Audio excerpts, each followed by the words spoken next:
Thank you, Jovan, and thank you for being part of this webinar. So my name is Alexandre. Everyone else can call me Alex for short. And I'm a consultant and also a Genio trainer in Quidgest. So regarding what is Genio and how does Genio work? That is a great question in which I will gladly answer it. So what is Genio and how does Genio work? As you by now seen, you have seen some metrics and success cases of clients who say their challenges are solved by Genio, but from here onwards, we will see what makes Genio ticks. So without further ado, on behalf of Quidgest, I salute you all and thank you for everyone who is viewing our webinar. I will gladly go through what is Genio, and also I will introduce you to the latest and greatest features that Genio has to offer as well. And now let me take the opportunity to highlight one of the most recent Genio features, being Genio Web. And all starts here with the Genio Hub. In the Genio Hub is the grand central of everything related with Genio. You can access the Quidgest Academy for certified trainings. You can access and join the QuidNet to become a Genio partner. And you can also access our forums. I will now do the login into the Genio Hub, and I will access my main work page for Genio Web.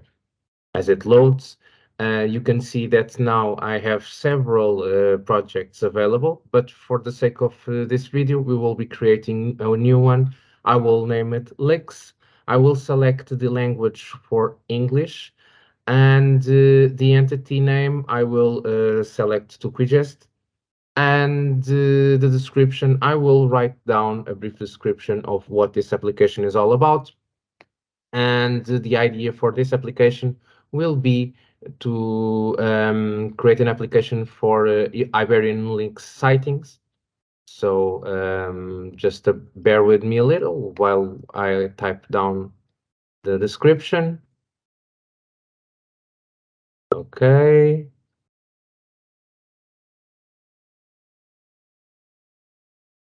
Okay. Additionally, I can add an image to better identify my project. I will add this little man and I will save the project. Now, Genio will create our project so that we can work on it. While it creates our project, let me just show you that we can access and edit the parameters of our project at any given time if such is needed. Additionally, if you want to have a sneak peek under the hood of what's going on while Genio creates our project, we can do that. If you want to have a more technical view of what's going on, or if you are simply curious about Genio's inner workings. Okay? So while we wait, the page has refreshed, and now we have our project available to work on. Therefore, what I will do is I will log in into Genio and start working on my project. So this is Genio's interface on its brand new web form. Since it is a web platform, it doesn't require installation, only Visual Studio and SQL to run the generated apps. This is the Intron dashboard with the most relevant information, and I can also adapt the dashboard as I see fit in order to adapt to my workflow. I can add and remove shortcuts. I can move them around, as you can see, organize them to better adapt to my workflow. If I feel lazy, I can let Genio adapt them for me and to better organize the shortcuts. Once I'm done, I can simply save and I can move on to work on my project. Speaking of which, let me just give you a brief look of Genio Web. So this is the data menu where developers can begin their database journey. This menu offers the tables option, allowing users to create tables, set up primary and foreign keys, manage enumerations, view indexes, and much more. Genio starts their application through the database. We start through the backbone of every application, and this is the meta model of Genio. Um, as you can see here, I can have an overall view of the tables and its respective fields that are currently on my application. Now let's go to forms. And this page, it facilitates the creation of fields and interactive elements that populate the application. Users can either retrieve fields from existing tables or create new from scratch, such as buttons, unfiltered table lists, or formulas to value calculations. Additionally, we have the form editor where we can configure the layout of the components, how they will be displayed to the end user. I can align them to how I want, move them around, and once I'm done, I can save, and my work will be saved. Now, the navigation page. Here, developers can define the structure of the application, create menus and submenus to organize accessible data, set user role limited pages, and enhance overall navigation between pages in the application. Now, let's go to resources. Resources is dedicated to the visual aspect of the application. It allows users to customize fonts and manipulate the colors to align with their business branding, such as you can see here with the application that we're about to create for the links sightings. And now we will jump to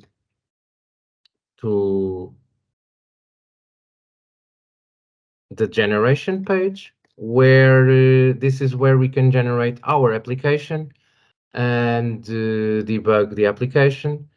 In the distribution, this is where we can find documentation related to Genio. And finally, the settings menu allows developers to configure their Genio project according to their preferences. So it is a great opportunity to discover the power of generative AI creation with our dynamic homepage, streamline development, and bring your vision to life effortlessly with Genio Web.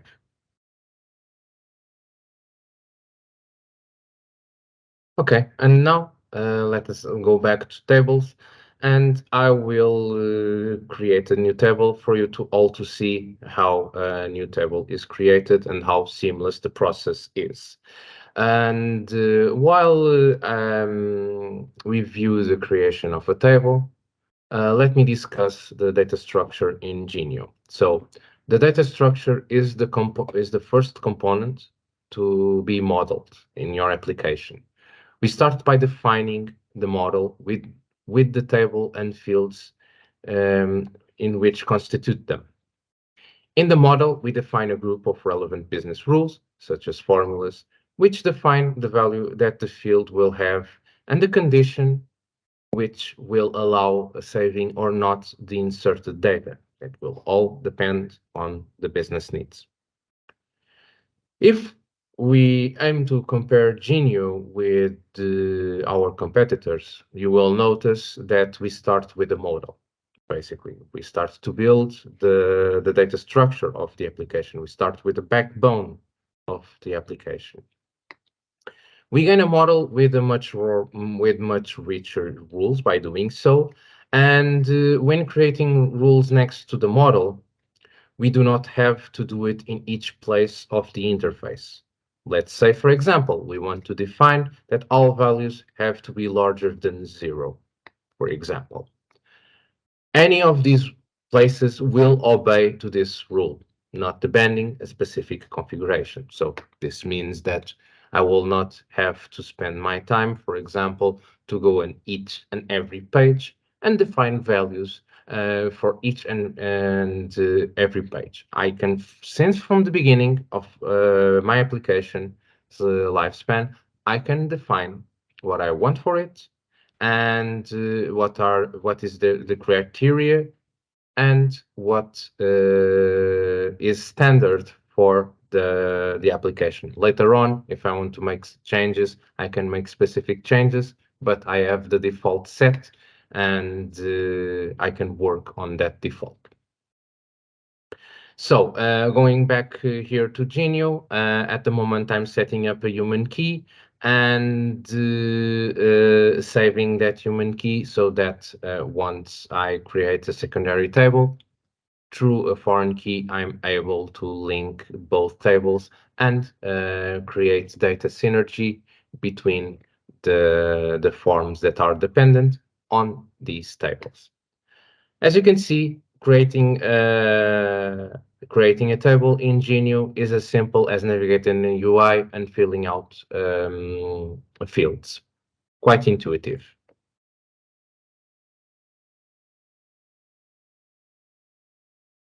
And now I'm going to show you a neat little feature of Genio.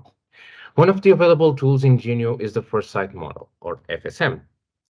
The FSM allows the user to have a macro vision over the data structure of his or her project.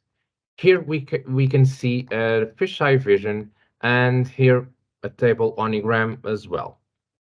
The first site model is a pioneer project to visualize models in information systems to create a bidirectional bridge between the business requirements and the modeling of an information. So basically, here you can see how the data is structured while you are working on your application.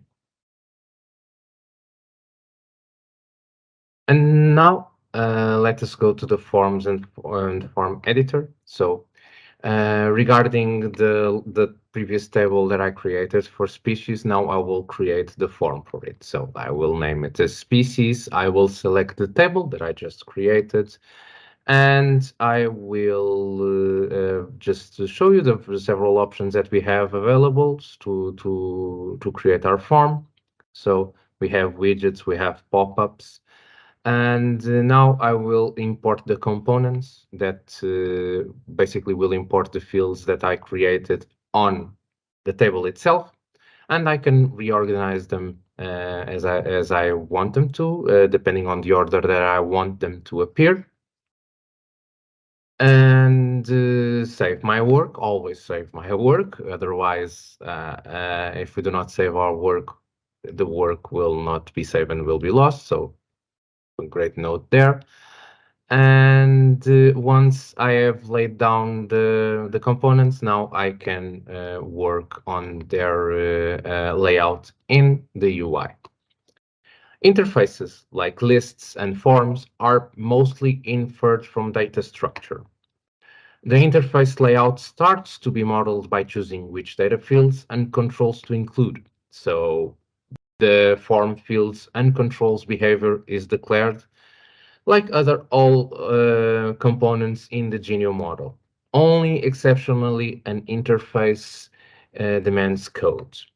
Having business rules in the model saves coding in interfaces.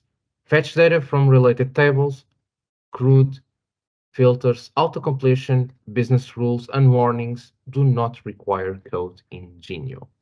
They can all be set up by the Genio interface and doesn't require any coding knowledge whatsoever. So once again, Genio is a tool for all human beings that can work and create their own databases and their own applications with ease. And going back to Genio, I was just organizing the layout and save my work. And now the layout that I defined will be then reflected on my application.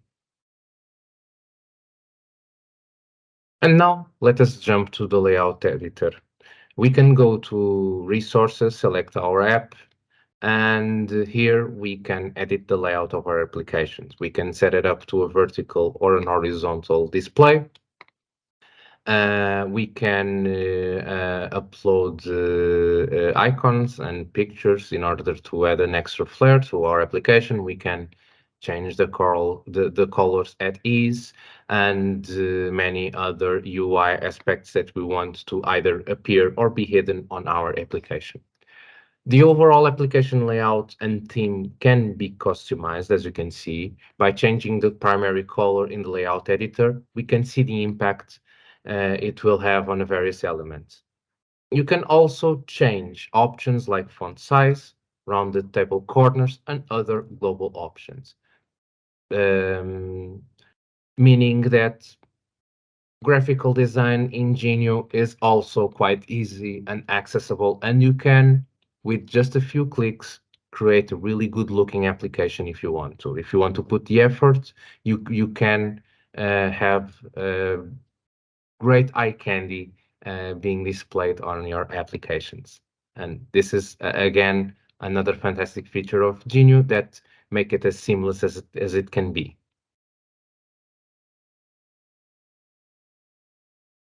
Aside from what we could see on the Forms editor and then the layout editor, Genio offers more possibilities in terms of visual customization of your applications.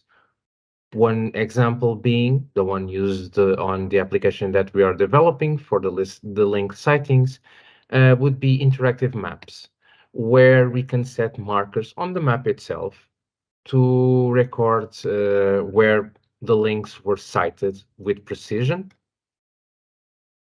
We can also elaborate graphs that reflect data with great levels of both precision and configurability.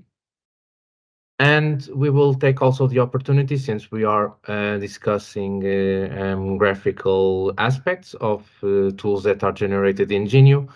Let's see the example of BSC, an application developed in Genio, where it has the combination of graphs and cards in the main page for a general data view. The menus are on top, managed under a tab system containing submenus, and menu navigation is quite intuitive, with easy access to organized table lists that filter and display the data accordingly.